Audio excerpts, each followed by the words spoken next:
Soy Graciano Palomo, veterano periodista de este chollo de la información y de la opinión política. Ha sido un placer para mí contar con estas colegas, que lo serán extraordinarias dentro de poco, contando los 40. ¿Cómo vivió la transición desde su experiencia personal y profesional? Para la gente de mi generación, la guerra civil estaba todavía muy presente, ¿no? Entonces la guerra civil estaba representada, digamos, en la izquierda, en los comunistas, por Santiago Carrillo y Pasionaria, que habían estado matándose en las trincheras en la guerra civil, y había habido muchos muertos, o sea, ha habido 1 millón de muertos, ha habido todo tipo, es decir, Paracuellos, el Jarama, con 17.000 fusilados por parte del responsable entonces, que era Carrillo.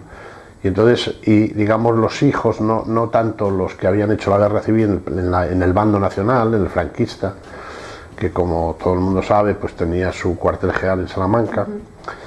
Y claro, era la primera vez después de casi 50 años en los que se veían allí, ¿no? En un parlamento. Era una cosa realmente alucinante, ¿no? Ver a gente que había estado matándose, ¿no?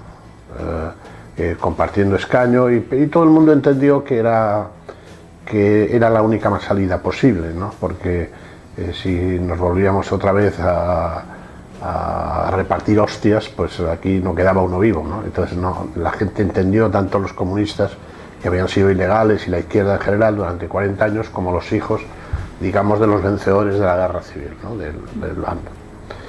Y lo viví muy intensamente, ¿no? Digamos, tampoco sabíamos mucho de qué demonios iba esto, ¿no? Porque no había habido partidos políticos, no había habido parlamentos en el Congreso y el Senado democrático, y todo era absolutamente nuevo. Y como lo que se puso de moda era que, digamos, que lo que venía por la parte del final del régimen del franquismo, los profesionales, sobre todo en información, pues había que quitarlos, pues porque si representaban otra época, pues los que llegamos enseguida muy jóvenes tuvimos responsabilidades. Yo, por ejemplo, como director de la agencia EFE, ¿no? Y ahora yo llegué como director de información política de la agencia EFE con 27 años, y mi homólogo británico en Reuters o en France Press tenían 60, ¿no? Entonces era absolutamente nuevo, ¿no? Pensábamos que, digamos, la democracia iba a acabar con todo, con el paro, con tal, y no fue así, no fue así. Cuando acabó la dictadura, se fue construyendo el soñado Estado de Derecho, que en un principio parecía que iba a ser el paraíso de las libertades. ¿Qué sensación le queda ahora de ese soñado sistema de libertades que cumple casi 4 décadas? No, me queda una magnífica sensación, porque se ha conseguido mucho. O sea, yo entiendo que, claro, una persona que esté en el paro y que estamos viendo todo el día que si la corrupción de aquí y de allá, que no es tanto como reflejan los medios de comunicación. Antes había más y no salían, ¿no? Queda mucho, o sea, queda primero que este es un país libre y que está en Europa. Es decir, que otro tema que no se valora, ¿no? Porque vosotros habéis nacido con la homologación internacional, pero nosotros no. Entonces Europa era un poco la salvación de lo que había sido el último siglo desastroso en España, con la pérdida de las colonias.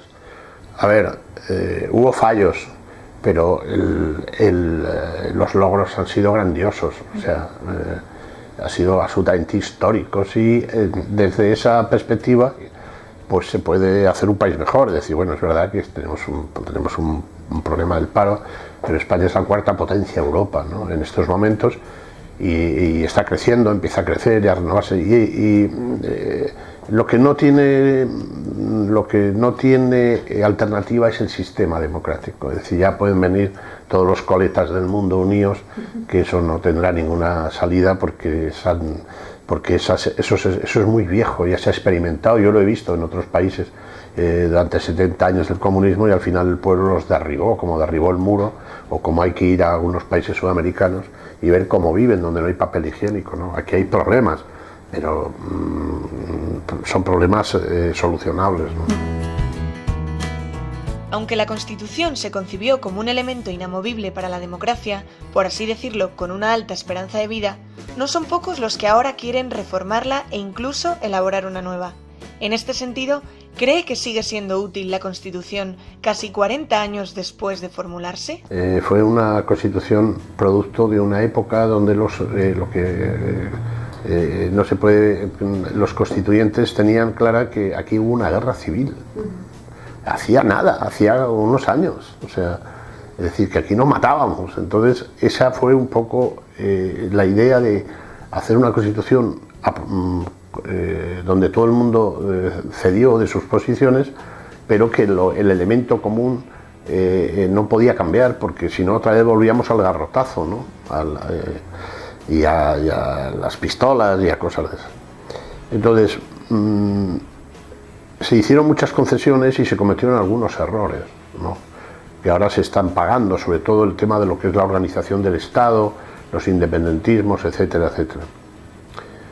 Pero en términos generales sigue siendo absolutamente válida, es decir, tiene muy pocos años, se dicen que está vieja y tiene 35 años, puede haber algunos matices, eso de la sucesión a la jefatura del Estado, de hombre y mujer, bueno, bien, pero esas cosas, ¿quién se va a oponer a eso, no? Es decir, hoy no se opone nadie a eso, pero la base sigue siendo absolutamente válida. Yo creo que abrir ese melón de la tal ahora nos llevaría otra vez a 100 años más tarde, ¿no?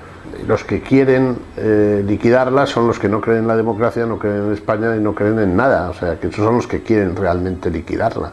Los catalanes independentistas y los vascos independentistas, los que sean, no dicen que no valga, pues no es que no les vale a ellos, claro, porque la Constitución establece que la soberanía del pueblo está en todo el pueblo español y la nación es intocable como organización y como unidad, ¿no?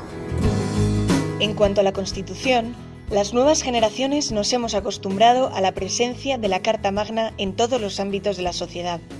Pero, ¿cómo vivió usted el proceso de creación de la Constitución del 78?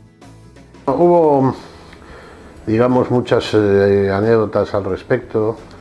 Se hacía mucho de noche.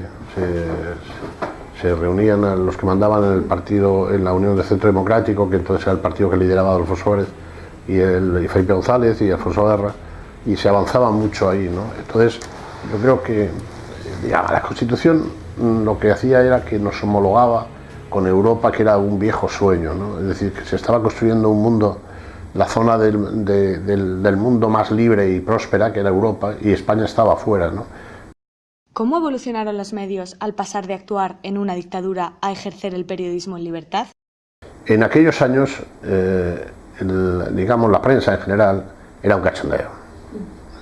Es decir, después de estar tantos años, digamos, con censura, reprimidos y tal, se abrió la puerta y aquello era la casa de Tocamerroque. Es decir, todo el mundo se publicaron muchas barbaridades, etcétera, etcétera. Y desde un punto de vista de dominio de la izquierda, digamos, en la izquierda había una superioridad moral, ¿no? ¿Por qué? Pues no lo sé, porque ya todo el mundo conocía lo que había sido la experiencia comunista en la Unión Soviética y en los países del bloque del telón de acero, ¿no? O en Cuba o tal y cual, pero había una cierta superioridad moral que se mantiene hoy.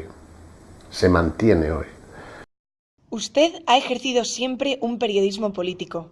¿Qué vicios cree que ha adoptado actualmente este tipo de periodismo? Los vicios es que, digamos, se volvieron a las trincheras periodísticas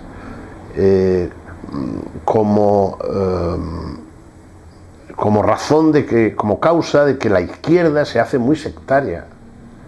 O sea, la izquierda es muy sectaria, entonces le interesa más la opinión que la información. Cosa que en los profesionales liberales no. Lo primero es la información y luego ya opinas de acuerdo y tal, pero lo primero que das es la información. Entonces yo creo que ahora se ha confundido mucho, ahora se informa poco porque es muy cara la información. En mi época se informaba más y se opinaba menos.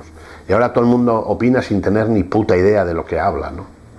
Es decir, eso se ve muy bien en las tertulias, o sea, es que dice, pero ¿de qué coño habla este tío, no? Es decir, si no... Entonces, eso es el gran vicio, ¿no? del país. Por otro lado, es muy europeo también, sucede también, digamos, en Europa. Y se mantiene, es decir, la izquierda somete a más presión a los profesionales que la derecha. Se ve claramente en televisión española, o en la agencia F-, porque la gente como no sabe de qué va eso, que es muy importante, pero en televisión española. En la época de Zapatero era una manipulación constante y nadie se metía con ellos. La izquierda sigue siendo, no ha hecho su Bacodesver, su renovación, ¿no? Y les interesa más la opinión y todo lo que viene del PP, por ejemplo, es malo. Oiga, si tiene 11 millones de votos y es que usted se olvida que tiene 11 millones de votos y el partido este no tiene nada o tiene 1 millón de votos, ¿no? Entonces, eso sí que, desde mi punto de vista, no sé, desde mi punto de, eso es un poco chirría con una auténtica libertad y tal, y hay opinadores dentro del liberalismo, de la derecha o del centro derecha, pues que sufren mucho acoso, ¿no? Por parte ahora de estos chicos de la coleta, pero también de la izquierda antes, ¿no? ¿Cuáles han sido las aportaciones de cada uno de los gobiernos a la democracia española y qué reproches les haría?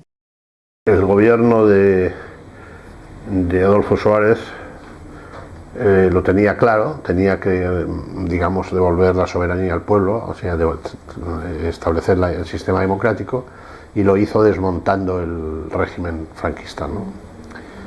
El gobierno de Felipe González modernizó España, la modernizó en muchos aspectos, carreteras, la liberalizó, ¿no? Se acabaron con los tabúes ancestrales y sobre todo europeizó España. Felipe ingresa a España en la Unión Europea. El presidente Aznar tuvo una etapa en la legislatura buena, que fue de, digamos, de saneamiento económico, y en la segunda murió de éxito, es decir, empezó a creerse que era de verdad y a levitar como Santa Teresa, ¿no? Y eso le llevó a errores tremendos como el tema de la guerra de Irak, que no se nos había perdido nada. Entonces pasó lo que pasó con los trenes de Atocha, y yo creo que otros 4 años más que eran necesarios para que la derecha hiciera reformas fueron cortados abruptamente por los atentados de Atocha y por el desastre de la gestión del atentado de Atocha por parte del gobierno Aznar. Y el gobierno que además, digamos que su corolario más importante o su conclusión más importante fue la llegada de Zapatero, ¿no? Que es como una especie de maldición para el proceso de modernización y consolidación en España en un momento muy duro, muy difícil, que los resultados los vemos ahora, ¿no? Es decir, Zapatero no sabía lo que era el Estado, no sabía nada, entonces era un chisgarabís investido con todo el poder ejecutivo que tiene el presidente, se alió con los extremistas, abrió las tumbas, gastó todo lo que había y dejó al país en una situación muy difícil. Estaba rodeado de inútiles absolutamente. Era un gobierno de penene, no sabían nada. Es decir, ahora recuerdo a la ministra de la Vivienda que la pescaron porque era mujer en Extremadura. Vamos, es una cosa patética, ¿no? La otra ministra de Defensa embarazada que no sabía ni lo que era un almirante. Es decir, era una cosa patética, ¿no? La oficina del primer ministro se convirtió en una charada, ¿no? Y de hecho, yo creo que lo define muy bien Sarkozy cuando les dijo a sus diputados, refiriéndose a Zapatero, dice, bueno, todo el mundo piensa que Zapatero es tonto, dice, yo también, ¿no? Entonces fue un desastre total, ¿no? Y Rajoy lo que hace con su estilo tan peculiar pues es intentar, salvó a España de la intervención, que era muy vital. La gente no se ha percatado del valor de haber evitado, la gente no lo sabe, porque le hubiera supuesto, por ejemplo, una bajada en las pensiones del 40%, como ha pasado en Grecia, en Portugal o en Irlanda, y ha saneado las cuentas y está tratando de administrar una herencia muy difícil, ¿no? O sea, muy difícil, subiendo los impuestos, porque también Zapatero había mentido a la Unión Europea, diciendo que las cuentas eran las que no eran, ¿no? Es decir, yo creo que en estos 3 años de gobierno del PP lo que el país está sufriendo son la herencia. La gente dice, joder, otra vez con la herencia, sí, pero es que fue una herencia. Es decir, es que la caja estaba absolutamente vacía, se debía lo que no tenían, hizo un desastre, ¿no? Entonces, este es un poco el resumen de cómo veo yo estos 40 años. ¿Quién ha aportado más a la consolidación y avance de la democracia de nuestro país, la derecha o la izquierda? Bueno, los dos, no, yo creo que son épocas distintas. La democracia no hubiera estado plena sin la llegada de la izquierda moderada, ¿no? Era tan fuerte que la democracia en España que sobrevivió a una izquierda radical como la de Zapatero y a inútiles absolutamente, ¿no?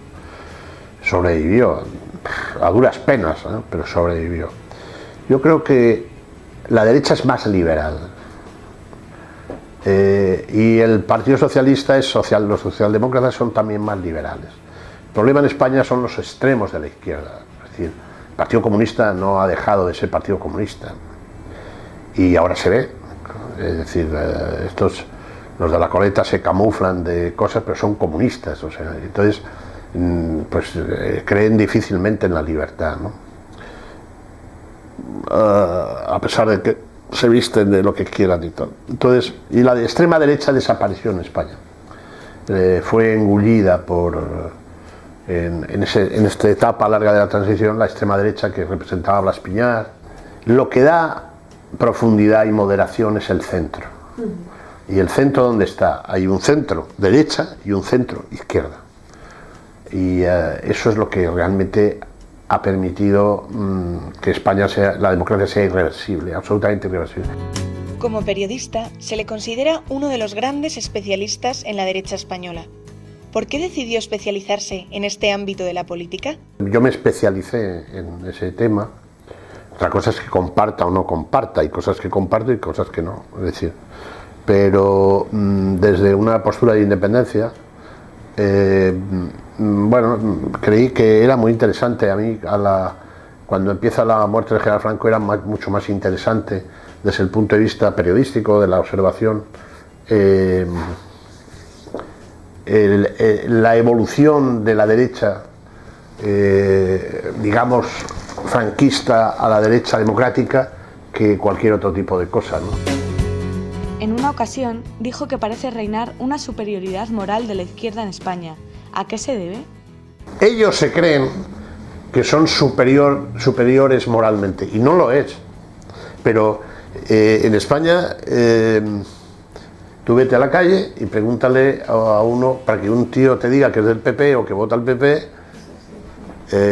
cosa que todo el mundo sale y dice que por eso hay tanto voto oculto. O sea, las encuestas dice que va a ganar Podemos y que el PP va a ser la tercera fuerza, y no va a ser así, va a ganar las elecciones otra vez.